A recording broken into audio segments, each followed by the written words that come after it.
Video में हम देखने जा रहे हैं कि हम द्रव्य के नोट्स बनाते कैसे हैं। आगे मैं ये भी बताऊंगा मैं द्रव्य के नोट्स बनाते समय कौन से प्रकार के बुक्स का इस्तेमाल करता हूँ। तो चलिए शुरू करते हैं। जैसे मैंने पहले बताया कि मैं द्रव्य के नोट्स बनाते समय उनको 14 पॉइंट्स में डिवाइड करता हूँ। कितने पॉइंट्स?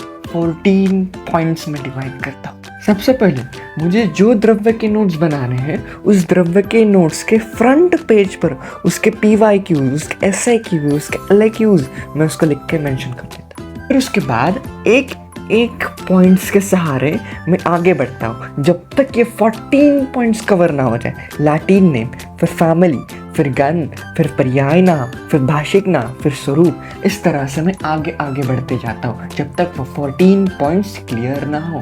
इसके लिए मैं 3 बुक का रेफर करता हूँ, 3 बुक का रेफरेंस लेता हूँ जिसके सहारे मैं अपने द्रव्य के इतने अच्छे नोट्स बना पाता हूँ।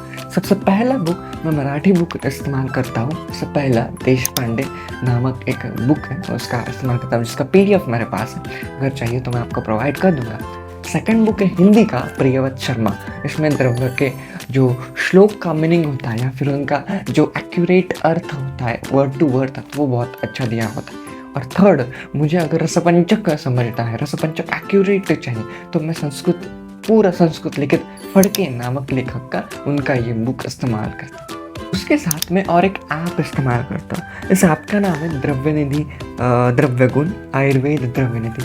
इस ऐप में प्रत्येक द्रव्य प्रेजेंट होता है और इसलिए इस ऐप में इस द्रव्य के जो पर्याय शब्द का मीनिंग होता है वो बहुत ही अच्छा दिया होता है। तो ये मुझे काफ़ी पसंद है, इसलिए मैं इसको इस्तेमाल करता हूँ। अगर आपने इधर तक वीडियो देख लिया है तो वीडियो को लाइक और चैनल को सब्सक्राइब जरूर करें। जाते जाते वीडियो के कमेंट सेक्शन में कमेंट जरूर करते जाएं कि वीडियो आपको कैसा लगा और आपको कौन से द्रव्य के नोट्स और चाहिए। फिर जैसे मैं आगे आगे बढ़ता हूँ द्रव्य के नोट्स में, तो हमें आगे स्वरूप आते हैं। तो स्वरूप अगर उस प्लांट का हमें लिखना है तो उसके लिए हमें अच्छे अच्छे इमेजेस चाहिए, उसके पर्ण के, उसके पत्र के, उसके पुष्प के, उसके बीज के। तो ये सारे इमेजेस में गूगल क्रोम से HD इमेजेस होते हुए डायरेक्टली हमारे टैब में डायरेक्टली ड्रैग एंड ड्रॉप कर देता हूँ। सो उससे मुझे बहुत अच्छा हेल्पफुल करता है। फिर जब कर्म लिखने की बारी आती है या फिर कर्म पॉइंट आता है तो कर्म में मोस्टली मेरे जो मराठी बुक है देशपांडे, उसमें कर्म बहुत एलैबोरेटली एक्सप्लेन किया है और हमारी एक ही डायग्राम होती है। शायद आप देख पा रहे होंगे स्क्रीन पे।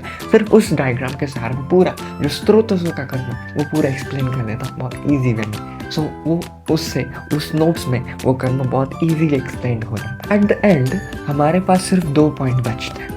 एक पॉइंट होता है मात्रा, उस द्रव्य की मात्रा कितनी प्रयोग करनी चाहिए और उसके कल्प।